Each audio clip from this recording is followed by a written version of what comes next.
In about 2 weeks, Hamilton, the revolutionary musical that inspired a whole new generation of Broadway fans and stans, and is the reason why Broadway is the way it is today, will be hitting Disney Plus in a short amount of time, and now everyone nationwide will finally be able to see the revolutionary show and finally be in the room where it happens. But I have seen many articles, Twitter threads, and videos talking about how Hamilton is not as revolutionary as we'd like to think, and that it's often a very problematic show. Now, at first I was like, how is Hamilton a problematic show? It's diverse cast, it's inclusive messages, it's hip-hop score. I mean, this show revolutionized Broadway. How can it be this problematic thing? Well, this has more to do with the history of the characters than of the show itself. And the more I looked into these articles and videos, the more I realized, maybe the show is a bit problematic. So in today's video, I'm going to be going over the history of Alexander Hamilton and why people have an issue with the show. So please don't hate me, and let's get on to the controversial topic of why Hamilton, the musical, is problematic. Now, I just want to point out that I don't think Hamilton the Musical is a problematic show. In fact, I think it is the most, well, not unproblematic show, but it's definitely not as bad as some people make it out to be. Now, if you don't know what Hamilton is, I'm just not going to tell you what it is, because you guys should know what it is. But anyways, so the music premiered in 2015. There was various tours, London productions. Obviously, Broadway shut down until next year, so there's no current productions, but of course we're getting it on Disney Plus in only a few short days. Now, the controversy is mainly about the main characters of Alexander Hamilton, George Washington, Lafayette, and how they owned slaves and treated them rather poorly, and whereas the musical kind of makes them out to be against slavery and very, fighting for this revolution. In reality, they were not for that kind of cause. And how, they didn't even, in the musical, they didn't put in slaves that were, a part of that era, that were actual people of color, and not giving their voices a story and to be heard. And so that's one of the main points that people have an issue with.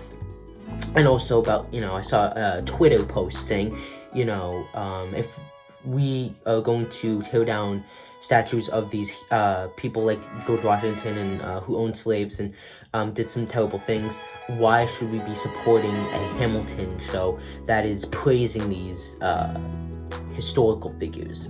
And to that, I think that person had a good point. Why are we paying top dollar bills to see a show that's about them?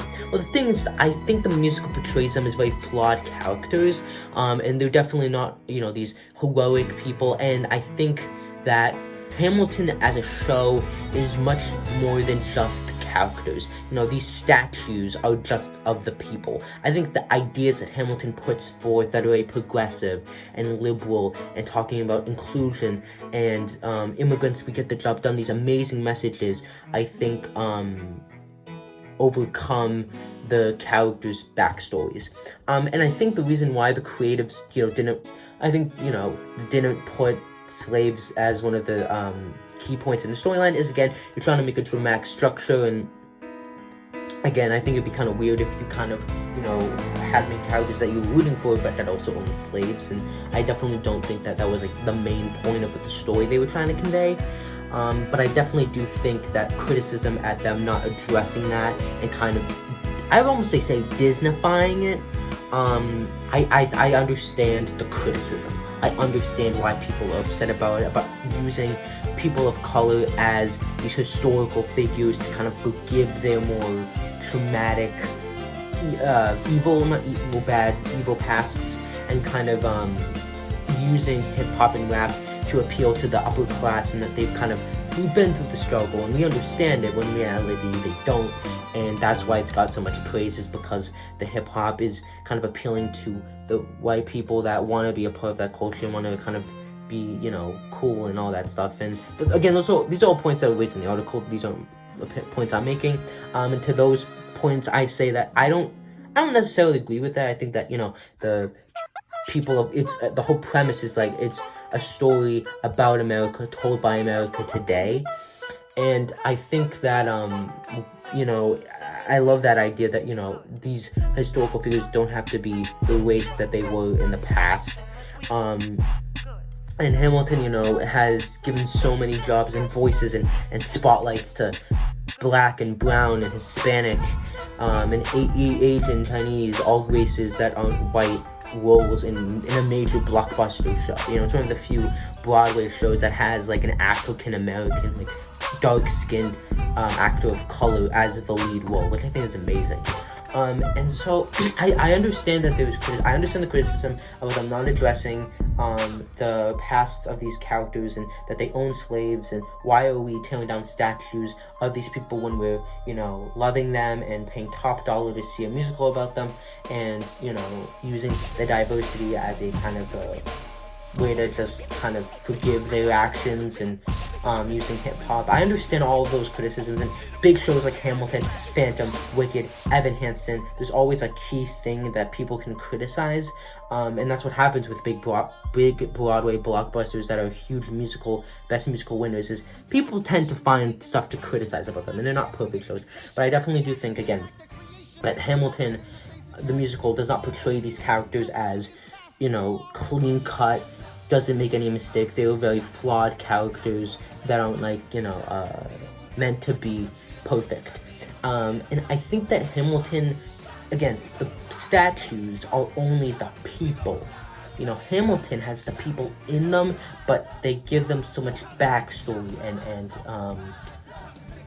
personality and humanity. And, you know, I think what Hamilton does is it's an idea, you know what I mean? Like,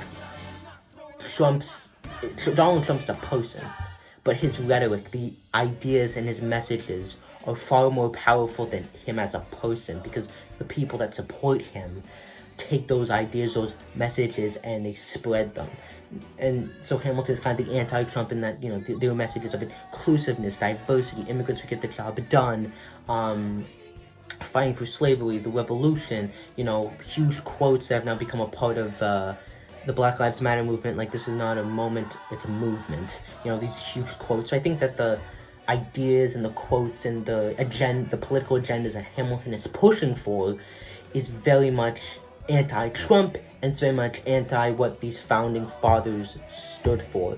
And I think that's why Hamilton is different from these statues. Because for a while I was like, I don't really have a defense. But then I realized is that what Hamilton is trying to convey is very different from what the founding fathers were trying to convey, and it's more powerful than the characters and their backstories. When Hamilton was written, it was written in a time when Obama was in the White House, when there was a lot of hope and optimism. So I think it was a more naivety. I don't know. I was trying to say a more naive look at the world, and kind of, I think people were looking for something more cynical, more woke, like Jagged Little Pill, like.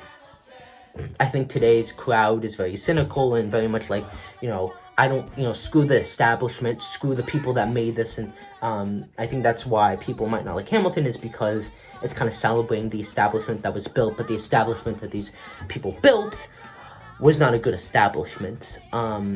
Which is why shows like Jagged Little Pill is what people might go towards more, because that's kind of the biggest, like, Gen Z, okay boomer, screw the system show ever.